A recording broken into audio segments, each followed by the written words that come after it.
Welcome to EPG Pathshala. This paper is the philosophy of law. The current module is entitled Political Meanings of Shariat in Postcolonial India. The objectives of this module are to understand the nature of the Shariat and how it emerges in political discourses in the postcolonial period. The module was written by Hilal Ahmed of CSDS. I am Akash Singh Rathore from Lewis University in Rome. Now, when we talk about the political meaning of Shariat in postcolonial India, there are numerous aspects that we have to consider. So we're not talking about the Sharia as such. This is not a history of Sharia law. This module is context specific to the Indian context, because the nature and scope of Sharia, of course, differs from place to place in different kinds of Muslim countries, and different in respect to whether the Muslim is a majority community or a minority community, as is the case in India. So that's to be kept in mind when we discuss the political meanings of Sharia in postcolonial India. We're speaking specifically of how it has emerged in India. Next, we have to understand that we're talking about the political meanings of Sharia, not the necessarily exclusively legal content of it or the theological meaning of it by any means, although both of these aspects are going to be touched upon in this module. So then we've discussed the political meanings of Shariat in postcolonial India. So now let's concentrate on the final term that we have to clarify, which is postcolonial. So obviously the nature and evolution of Sharia law is a very complex and fascinating subject. We're limiting ourselves in this module primarily to the postcolonial context because we're trying to understand the current nature, the current situation of the way that Sharia is understood and the political uses and arguments surrounding Sharia in contemporary times. Now, one of the clearest examples of both the fact and importance of this is in the recent Shah Banu controversy. Now, this particular case that went all the way up to the Supreme Court has, of course, been the standard or standby for the discussions of the meaning and the scope of Sharia and for the push or resistance to the uniform civil code in India. So as everybody knows very well, the legal system in India is quite plural, and the civil code is itself plural, and there's a great deal of especially majoritarian but also some minoritarian push for the uniformity of that code. There's also a great deal of resistance, and much of the battle lines are drawn with respect to the configuration of the meaning of Sharia. So in this module, we're discussing the political meaning of Sharia in postcolonial India, and now you will have understood the meaning and the significance of each of these terms. So let's begin to look at what we mean by the political meaning and see how these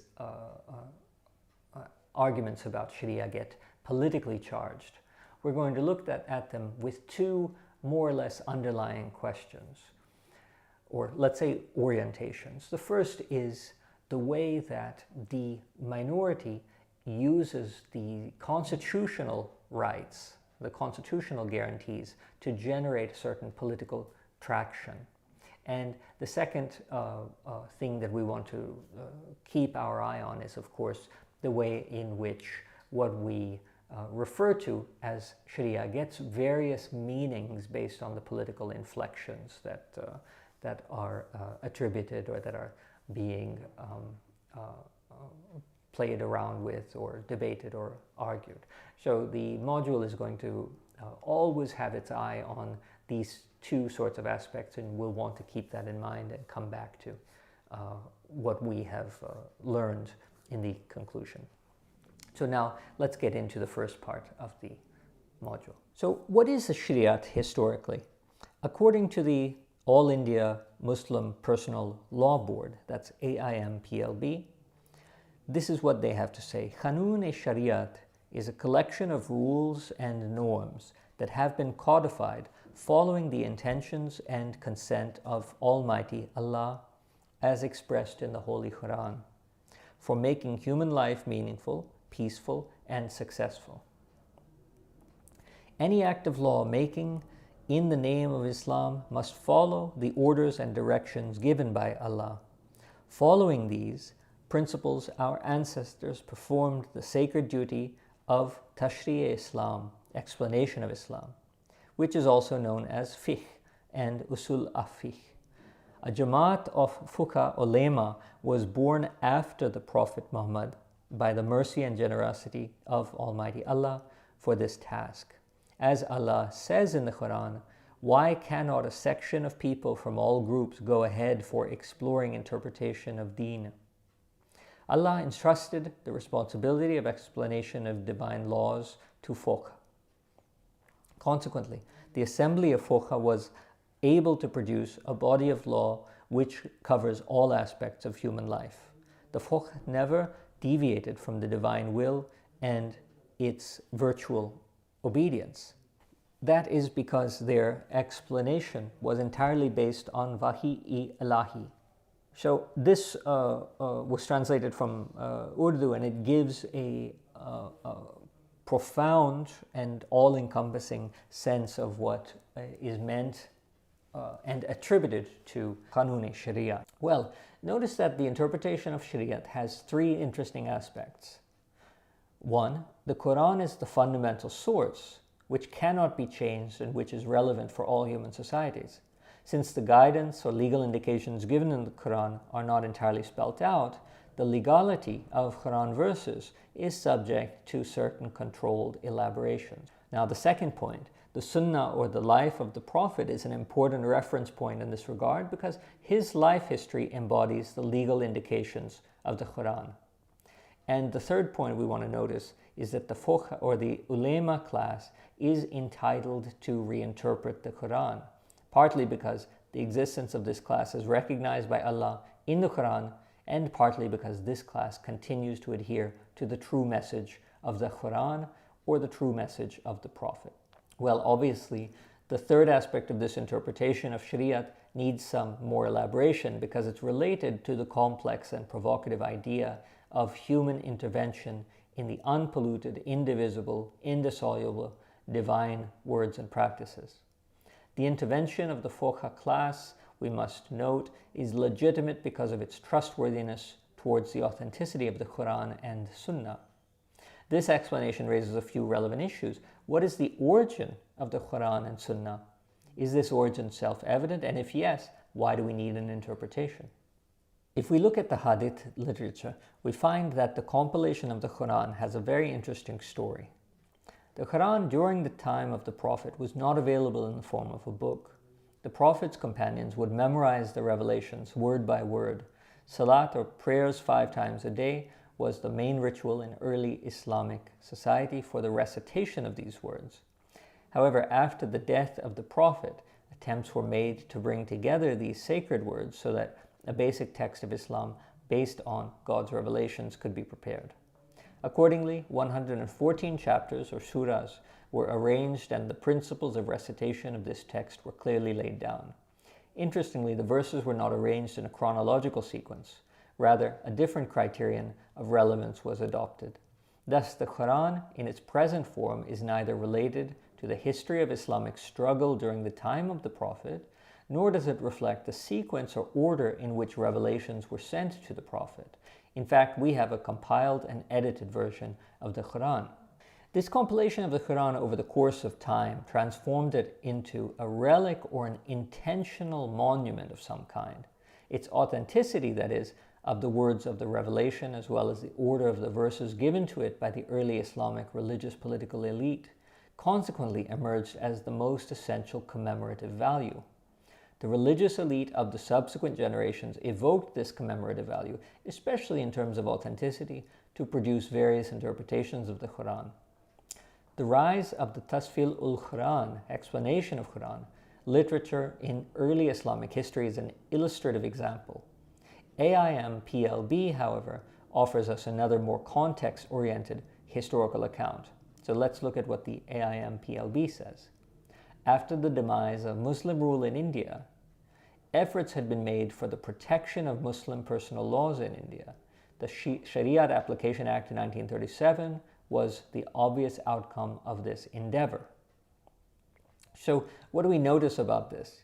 The passing reference to Muslim rule in India is crucial not only for the deconstruction of the linear genealogy of the ulema class, but also to underline the gradual evolution of the modern notion of Shariat. The recent works on Indian Islam, particularly the writings of Muzaffar Alam, Sunil Kumar, and Richard Eaton, problematize the given historical imaginations of Muslim rule in medieval India.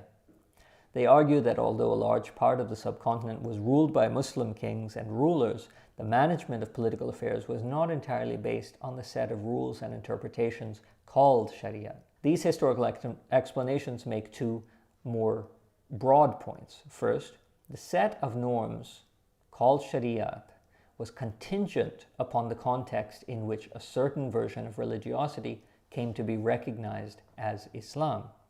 And the second point, the relationship between this discursively constituted Shariat and actual political discourse was highly fragile and unclear. Precisely because of these two possibilities, locally evolved cultural practices emerged as the main source of Islamic religiosity in pre-British India.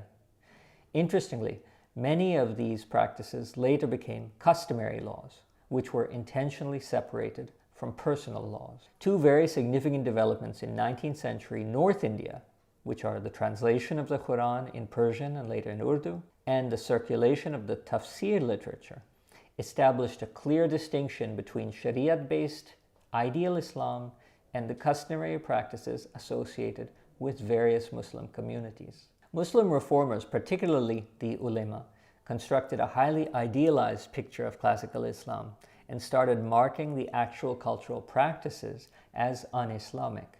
In fact, the term Ghayr Shariat was established as an explanatory category in religious texts. Since the Shariat-based Islam had already been recognized by the colonial state, following a secularism of strict neutrality, Mark Galanter has argued that customary practices lost their potential as a source of law.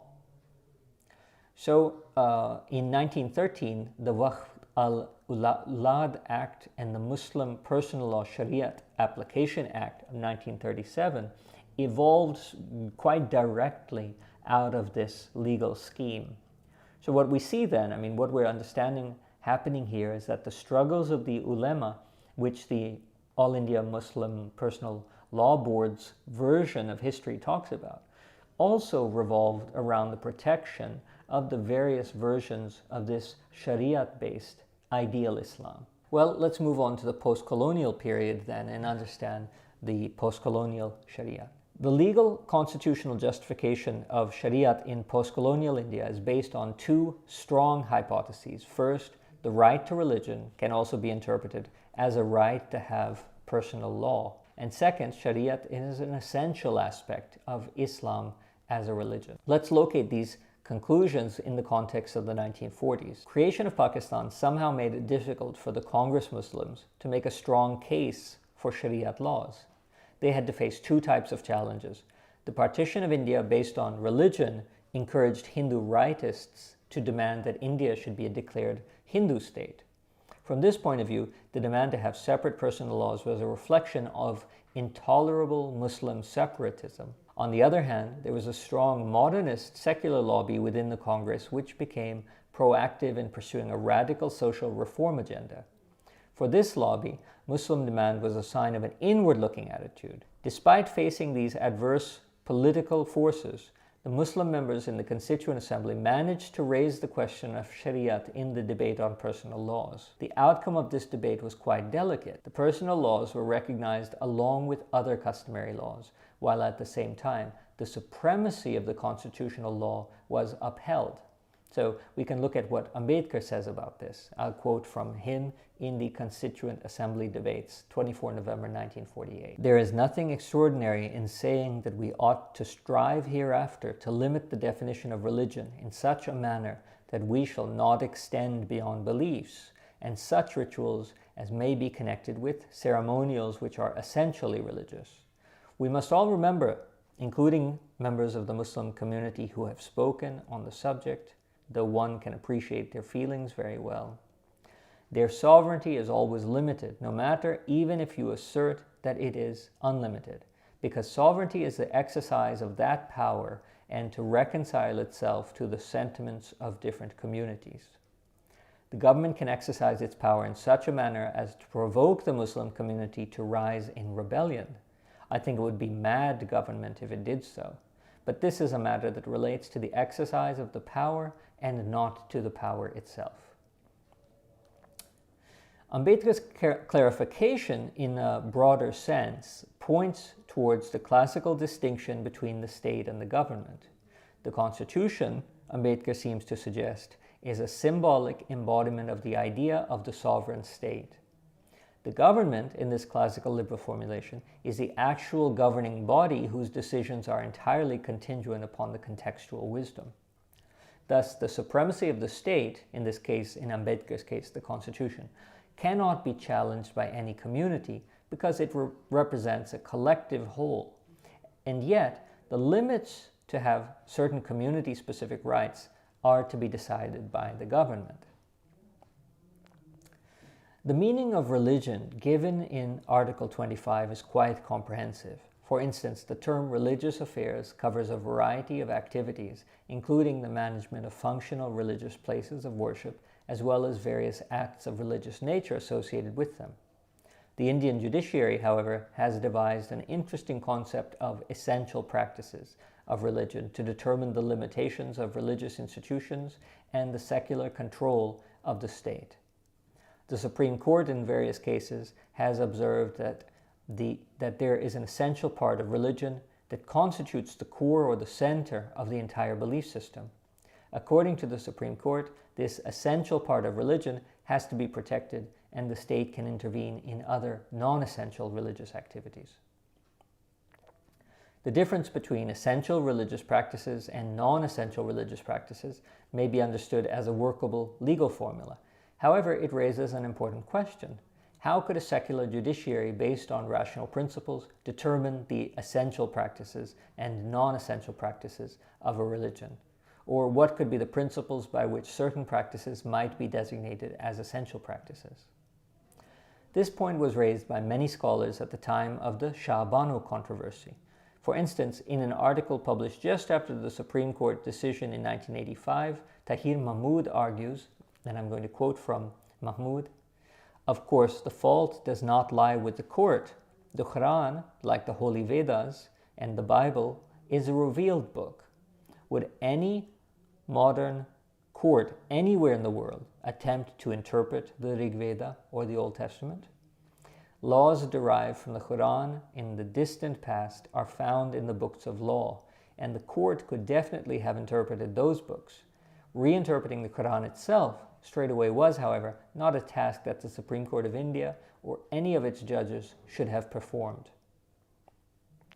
If we accept Mahmood's persuasive argument that the Supreme Court's decision might have been in accordance with the provisions of the CPC, Criminal Procedure Code, or with the judge's conception of equality and justice, but it was not in conformity with traditional Muslim law, one might ask a straightforward question. If the Supreme Court does not have the right to interpret the Quran directly, what is the logic behind accepting the supremacy of the Constitution or Supreme Court as the protector of minority rights? After all, Shariat is always presented as a complete way of life, which also covers the criminal cases in which Muslims are involved. In other words, why is there a controlled demand for the protection of a personal law that is only concerned with civil issues? The question was also raised by Law Minister Ashok Sen in a parliamentary debate on a private bill presented in April 1985 on deleting Article 44 in the Lok Sabha. So let's look at a quotation from Muslim India, May 1985. An argument has been advanced that when the Indian law of crimes, which is also at variance with the Islamic law, then why an objection is taken with respect to personal law? I submit that this is perverted logic. If a part is not made available, it doesn't mean that the other should be surrendered. Let me declare that we, the Muslims, are prepared to submit ourselves to the law of crimes as envisaged by Islam if the state is prepared to enforce it upon us. I emphasize the word free, which has been used deliberately and purposely in Article 25 of the Constitution of India. Free practice means when your own religion gives you certain discretion, you will be free to make your own choice. Closing the doors of discretion for an individual is not free practice of religion as contemplated by Article 25 of the Constitution. I must appreciate the position taken by the government. It has been made amply clear that there is no intention on the part of the government to bring about any changes in the personal law of the Muslims unless and until the Muslims themselves desire it. This reply, quite obviously, overstates the case of freedom of religion by making a rather technical explanation. Yet the distinction that Ambedkar makes between the state and the government is evoked to articulate a theoretically nuanced and legally plausible position. It is claimed that the state, in principle, recognizes the interests of the community. In conformity to this recognition, the community also recognizes the state as an ultimate protector of rights. The government has to admit this mutual trust in devising various laws. Now, in a recent judgment on the legality of Islamic fatwa and the existence of the Muslim Personal Law Board, the Supreme Court made an interesting observation. The court had to decide whether the AIM-PLB strives for the establishment of a parallel judicial system in India. According to the judges, and now I'm going to cite from the Indian Supreme Court, one may not object to issuance of a fatwa on a religious issue or any other issue so long as it does not infringe upon the rights of individuals guaranteed under law. Fatwa may be issued in respect of issues concerning the community at large, at the instance of a stranger. But if a fatwa is sought by a complete stranger on an issue not concerning the community at large, but an individual, then nobody may consider the desirability of giving any response, and while considering it should not be completely unmindful of the motivation behind the fatwa. Issuance of fatwa on rights, status, and obligation of individual Muslim, in our opinion, would not be permissible unless asked for by the person concerned or in case of incapacity by the person interested.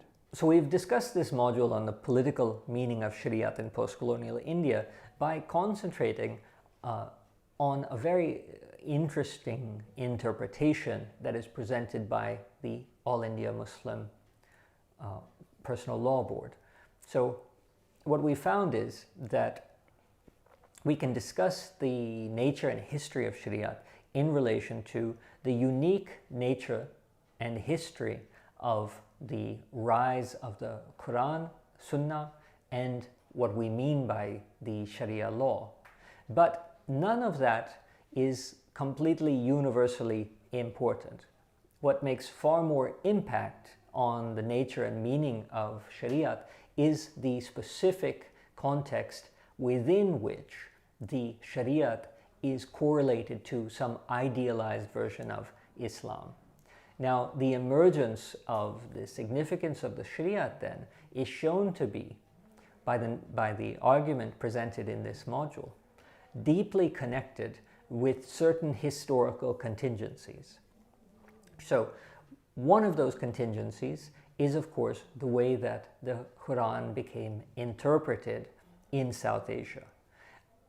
As the module pointed out, one of the major events of the alteration or evolution of that was with the Urdu, the appearance of the Urdu translation of the Quran, and of course the Persian translation. So what turns out to be important is the way that the Quran gets interpreted within the South Asian context. The most determinative aspect in the interpretation of the Quran is, of course, the emergence of the translations of it in the subcontinent. So the Urdu translation, which is the most important, and the Persian translation, which is also important to some extent. But of primary import is, of course, the Urdu translation.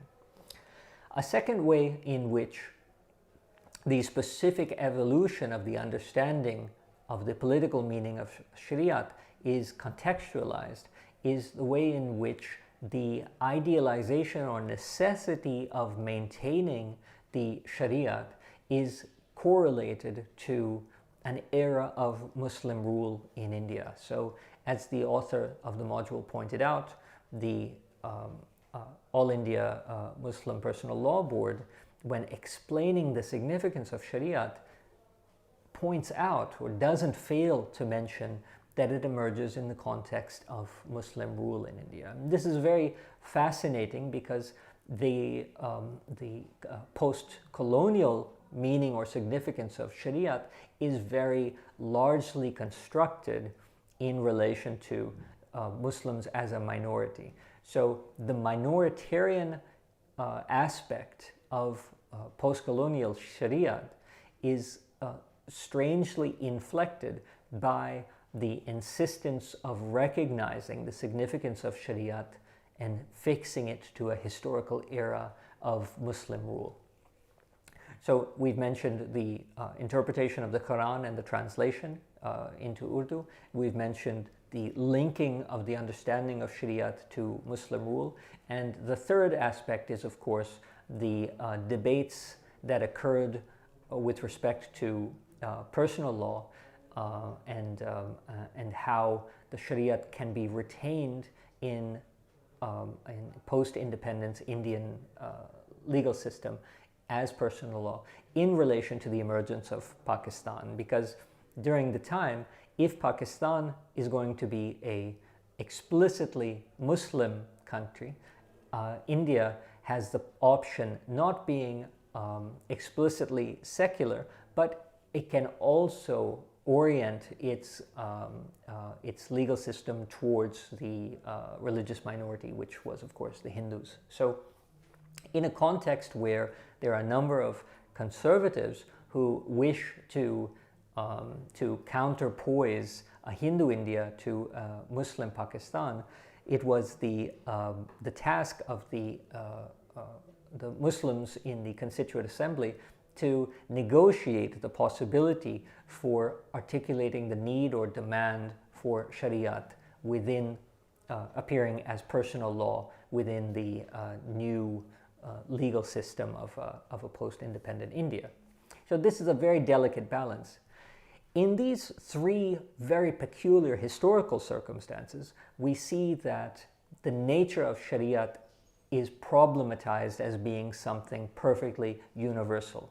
What Shariat is not merely the articulation of religious law for Muslims, because what a Muslim is very radically determined by the geographical and historical context, as this module has shown. So what we focused on is the political meaning of Shariat in post-colonial India, to attempt to disentangle, in some respects, these arguments about what the Sharia dictates or commands as being absolutely necessary in a particular case.